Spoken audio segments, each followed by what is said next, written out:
안녕하세요 여러분. 이번 시간은 외식사업 마케팅 전략 세 번째 시간입니다. 지난 시간에 이어서 마케팅의 7P 그리고 7P에서 지난 시간에 4P에 대해서 알아봤으니까 오늘은 나머지 3P를 보도록 할 거고요. 그리고 21세기형 기업의 7가지 성공 비결에 대해서 알아보도록 하겠습니다. 우선 마케팅 믹스의 7P를 다시 한번 내용을 보시면은요. 우선 마케팅 믹스의 7P란 이렇게 서비스화에 따라서 확장된 마케팅 믹스 개념이다. 이렇게 보시면 되겠어요. 그래서 지난 시간에 프로덕트, 프라이스, 플레이스, 프로모션에 대해서 알아봤고요. 이 서비스 요소로 확장된 3P 피지컬 에비던스, 피플, 프로세스 오늘 이 세 가지 요소에 대해서 알아보도록 하겠습니다. 그래서 이러한 요소들까지 전략의 요소로 확장시켜 이제는 마케팅 7P 전략으로 활용하고 있다고 했죠. 그러면 하나씩 살펴보도록 하겠습니다. 그래서 4P에 이어서 5번째라고 할 수가 있죠. 유형적 근거라고 이야기를 하고 있습니다. 피지컬 에비던스입니다. 물리적 근거라고도 하고요. 이 가식성의 특성을 가진 이 서비스 품질을 소비자에게 확인시켜주는 이 물리적인 증거물들을 말합니다. 그러면 이 레스토랑에는 어떤 것들이 있을까요? 인테리어 시설이라든지 디자인, 간판, 그리고 직원들의 유니폼 같은 외형적인 것들을 이야기를 하는데요. 이 사진에서 보시면 이거 사진 어떤 모습 같아요? 네. 호텔 객실에 가면 이 화장실에 있는 화장지의 모습인데요. 이런 모습을 보면서 어떤 것을 느끼게 되죠? 새로운 고객을 위해서 객실 정비가 마무리되었다라고 하는 물리적인 증거입니다. 이것뿐만 아니라 호텔 객실에 들어가게 되면 침대, 화장대, 미니바의 음료들, 화장실 등 정비가 마무리되었다는 표시들을 하고 있잖아요. 그래서 이런 것들을 통해서 서비스의 품질을 가시적으로 보여주는 물리적인 근거다. 이렇게 보시면 되겠습니다. 그리고 다음은 피플인데요. 이 서비스를 직접 수행하는 직원과 해당 고객을 말하는 것입니다. 그래서 인적 요소는 서비스 전달 과정에서 중요한 역할을 수행하고 또 이 고객도 서비스 전달 과정에서 상호 품질을 결정을 하는데 역할을 하는 것이 이 외식 산업의 특성이잖아요. 그래서 이 인적 의존도가 높은 외식 산업에 있어서는 이 피플 전략이 매우 중요하다고 할 수 있습니다. 그래서 직원 선발, 교육, 동기부여 이런 것들을 내부 직원을 위한 피플 전략이라고 하면 외부 고객들을 위한 피플 전략으로는 고객 관계 마케팅 같은 것들이 있겠죠. 이 사진은 와인 마케팅에서 와인에 관심을 갖고 있는 고객과 정보를 지속적으로 공유하고 있는 그런 커뮤니티의 사례입니다. 그래서 이것도 일종의 피플 전략이라고 볼 수도 있겠죠. 그리고 7P의 마지막인 프로세스 전략을 보도록 하겠습니다. 이 제공하는 서비스를 표준화할 것인지 아니면 맞춤화할 것인지 아니면 고객의 참여를 어느 정도 유지할 것인지에 대한 의사결정 변수의 서비스 제공 과정을 바로 프로세스 이렇게 이야기를 하고 있습니다. 그래서 서비스 구매 전부터 구매 후 과정까지 그리고 서비스 생산에서부터 소비자의 전달까지 모든 서비스 생산 과정에 이 소비자가 참여하고 그리고 과정 자체가 상품의 품질을 결정하는 것이 되겠죠. 그래서 이러한 프로세스 전략이 서비스 산업에서는 매우 중요합니다. 가장 대표적인 사례로 레스토랑을 방문하고 홈페이지나 SNS에 후기를 작성하고 만족도를 체크하는 것들이 프로세스 전략이라고 할 수가 있습니다. 그래서 지난 시간에 이어서 오늘까지 이렇게 3P 전략을 모두 마무리해서 7P 전략이 됐는데요. 이 외식 기업은 이러한 7가지 믹스 요소를 통해서 마케팅 전략을 수립하고, 그리고 각 요소들이 유기적인 시스템으로 운영이 된다면 마케팅 전략 모델을 수립하는 이러한 시스템을 만드는 것이 매우 중요하고 노력을 해야 될 것 같습니다.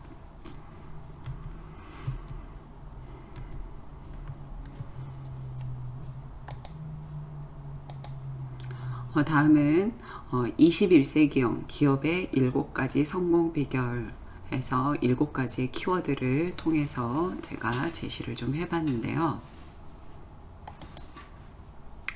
첫 번째가 이 창조적 혁신 전략입니다.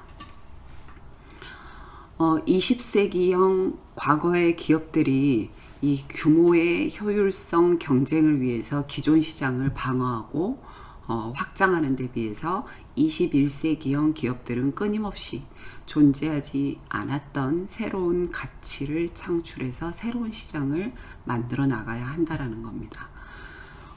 이 사진은 이 외식과 관련이 있을 수도 있고 없을 수도 있는데, 사진은 제가 얼마 전에 TV에서 본 건데요. 아주 오래전부터 이런 기사가 나왔더라고요. 이 권상철이라는 분이 아픈 부인을 위해서 집 앞에 버스 정류장을 만들어 달라고 지자체, 태백시죠.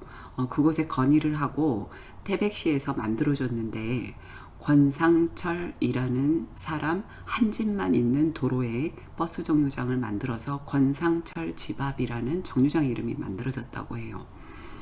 좀 감동적인 스토리여서 그리고 이러한 스토리들이 나중에 훌륭한 상품들이 될 수 있는 건데요. 이 권상철 씨가 세상을 떠난 이후에는 아들의 이름으로 버스 정류장 이름이 교체가 됐다고 하는데, 지금은 권춘섭 씨 집앞, 권춘섭 집앞이라는 정류장으로 운영이 되고 있다는데 꼭 한번 가보고 싶지 않으세요? 그래서 요즘에는 이런 스토리를 발굴해서 관광 상품을 만드는, 그래서 관광객들이 소소한 힐링과 위안을 삼는 그러한 상품들이 만들어지고 있습니다. 이러한 것들이 창조적 혁신 상품이 아닐까 합니다. 우리가 레스토랑을 운영하면서 어떤 큰 기술이 개발이 되거나 이 환경이 변화하는 것도 물론 혁신적인 사례가 되겠지만, 이런 감성 콘텐츠가 요즘에는 창조적인 콘텐츠로 성장하고 있다는 것입니다. 그래서 적절한 사례가 됐는지는 모르겠지만 제 개인적으로 매우 감동적인 스토리여서 소개를 해드리고 싶었습니다. 이 두 번째는 창조적 파괴입니다. 그래서 기존 상품이 쇠퇴할 타이밍에 후속 상품을 출시하게 되잖아요. 이런 것이 20세기 기업형이라고 하면, 이제는 기존 상품이 최고 히트가를 달리고 있을 때 후속 상품을 출시해 스스로 기존 시장을 파괴하는 기업으로 변화한다는 것입니다. 그래서 사진은 이 플래그십 스토어의 사례인데요. 이 플래그십 스토어라고 하는 것이 뭐죠? 말 그대로 이 브랜드의 성격과 이미지를 극대화한 그런 매장을 말하는 건데, 이 빙그레에서 바나나 맛 우유의 플래그십 스토어로 옐로우 카페를 오픈한 사례예요. 이 음료뿐만 아니라 바나나 우유를 소재로 한 기념품, 액세서리 같은 것을 판매하는 곳인데요. 이런 사례들은 바나나 우유의 식품 산업에서도 성공을 거두고 있지만, 이 외식 산업으로 확장시켜서 브랜드가 가지고 있는 특성을 살려서 외식 산업으로서의 자리매김을 할 수 있는 그런 사례라고 볼 수가 있습니다. 그래서 스스로 기존 상품의 가치를 향상시킨 사례다라고 볼 수가 있는데, 이것은 파괴된 사례라고 볼 수는 없지만, 예를 들면 애플의 아이팟 같은 것, 이런 건데, 아이팟이 한참 잘 팔렸어요. 그런데 그 기능이 비슷한, 기능이 중복될 수 있는 아이폰과 아이패드를 출시해서 이 아이팟의 시장을 파괴한, 이런 것들이 창조적 파괴의 사례라고도 볼 수 있습니다. 그리고 세 번째는 극단적인 스탠더드, 이건데 20세기 과거의 기업들은 적정 수준의 품질과 기능, 가격을 추구했다. 기본적인 표준화된 매뉴얼에서 기준을 가지고 있다라고 하면 이 21세기형 기업들은 시장의 기대를 넘어서는 극단적인 스탠다드가 없는 것이죠. 그래서 이러한 창조적인 모델인데요. 이 사진을 보시면 신선식품의 온라인 새벽 배송 업체 마켓컬리의 모습입니다. 이게 2015년에 업계 최초로 새벽 배송을 도입한 건데요. 이 다른 유통업계들도 이 새벽 배송 시장에 이제 다들 뛰어들게 됐어요. 그래서 지금은 안 하는 곳이 없을 정도인데 기존에 이 주부들이 오후에 장을 보고 저녁 식사를 준비한 다음에 이제는 새벽에 신선한 식재료를 제공받을 수 있는 기존의 스탠다드를 파괴한 그런 형태라고 볼 수 있겠죠. 이런 사례들은 아주 많은데요. 이렇게 그 기존의 품질 기준을 혁신적으로 창조한 것이다 라고 볼 수 있습니다. 자, 그리고 네 번째는 다양한 산업을 연결해 생태계, 에코시스템 경쟁을 벌인다라는 건데요. 조금 내용이 여러분도 어려울 수 있는데 이 특정 산업 분야에서 경쟁 우위를 추구하던, 그래서 하나의 상품과 상품대 대결에서 이제는 다양한 산업을 연결해서 어떤 생태계 시스템을 구축을 하는 거죠. 그래서 이 새로운 가치를 창조하는 이 에코시스템끼리의 경쟁을 한다. 상품과 상품 간의 경쟁이 아닌 시스템과 시스템의 경쟁을 하는 시대가 왔다라는 건데, 이 사진은 공유주방의 모습이에요. 이 공유주방이라는 것은 설비를 갖추고 있는 주방을 만들어서 원하는 시간만큼 임대해주는 그런 사업이에요. 외식업체의 새로운 이 생태계 모델이라고 할 수가 있는데, 이런 공유주방이 탄생할 수 있었던 배경은 온라인 판매와 유통이 가능해졌기 때문입니다. 그래서 이런 공간이 각광을 받을 수 있다고 생각을 하는데요. 이제는 방금 전에 말씀드린 것처럼 상품끼리의 경쟁에서 벗어나서 다양한 산업들이 연계된 시스템끼리의 경쟁을 하는 시대가 왔다는 얘기인 것이죠. 다음은 개방형 혁신입니다. 이 과거의 기업들이 되도록 많은 역량을 내부에 가지고 있으려고 했었어요. 그런데 이제는 그런 패러다임에서 벗어나서 이제는 외부의 자원과 역량을 적극적으로 활용한다는 것입니다. 그래서 21세기형 기업들은 다양한 외부 파트너나 전문가, 이런 집단뿐만 아니라 고객까지도 혁신 창출 과정에 직접 참여하도록 유도해서 기업 활동을 개방적으로 이끌어 나가는 것을 말하는데요. 이 사진에 나온 사례는 현대 홈쇼핑의 그 먹방의 신이라는 콘테스트를 열었던 그 사례인데요. 현장에 가면 누구나 참여하는 방식을 했다고 합니다. 그래서 현대 홈쇼핑의 인기 식품을 제공하고 부스에 설치된 카메라와 ASMR 마이크를 설치해서 고객이 음식을 먹으면서 느끼는 비주얼과 소리를 생생하게 담아서 이벤트를 했다고 합니다. 이런 시도가 고객들의 관심 그리고 친근감을 줄 수가 있는 것이겠죠. 그래서 개방적 혁신의 사례라고 볼 수 있습니다. 다음은 실패에 관대한 기업이 되었다라는 건데, 이 21세기 기업들은 큰 방향이 정해지면 신속하게 실행에 옮긴다는 것입니다. 그래서 큰 전략을 세우고 그 안에 새로운 실험을 할 수 있도록 기회를 준다는 거죠. 이 과정에 있어서 실패에 매우 관대하다라고 하는 것입니다. 21세기의 경쟁 환경은 이렇게 된 이유 중에 하나가 매우 환경적인 불확실성 요인들이 많다는 거예요. 그래서 철저한 사전 계획을 수립하는 데 치중하다 보면 때를 놓치는 경우가 많다. 그래서 사진은 세계적인 디자인 기업 아이데오의 모습이에요. 여기서는 직원들에게 빨리 실패하라고 재촉한다는 주장까지 한다고 합니다. 그리고 여기에서 이렇게 토론과 실험 과정을 거쳐서 실패를 해도 독려해주는 이러한 기업 문화로 매우 우수한 기업으로 인정을 받고 있는 그런 사례고요. 그리고 구글에는 2대8 법칙이라는 것이 있다고 하는데요. 이 근무 시간의 20%는 아무 일도 하지 않고 창조적인 시간에 투자하라. 이렇게 한다고 합니다. 그래서 창조적 아이디어를 실험할 수 있는 시간을 별도로 준다고 합니다. 그래서 실패를 하라고 하는 것은 바로 이러한 실험을 말하는 것인데요. 여러분이 레스토랑을 창업하는 것도 마찬가지라고 저는 생각해요. 이 철저한 준비는 당연히 중요하겠지만 창업을 하고 싶으면 이 작은 자본이라도 바로 실행에 옮겼을 때 경험이 만들어질 수가 있는 것입니다. 설령 실패를 하더라도 그것은 성공의 밑거름이 될 수 있다. 이렇게 생각하셨으면 좋겠습니다.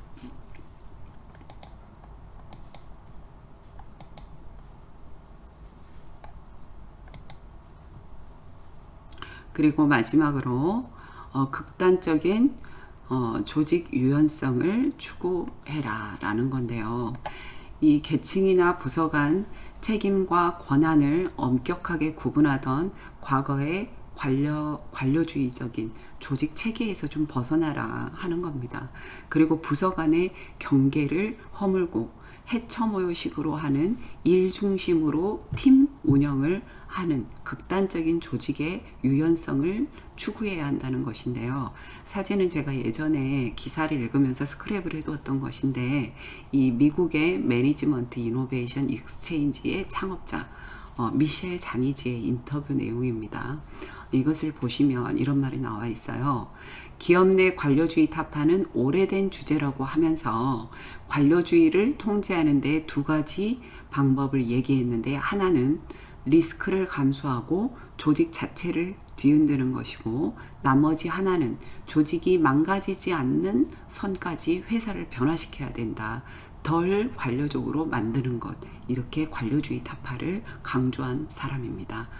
그래서 이를 위해서는 조직이 축소돼야 되고 다운사이징 돼야 된다는 것을 얘기한 그런 내용이었는데요.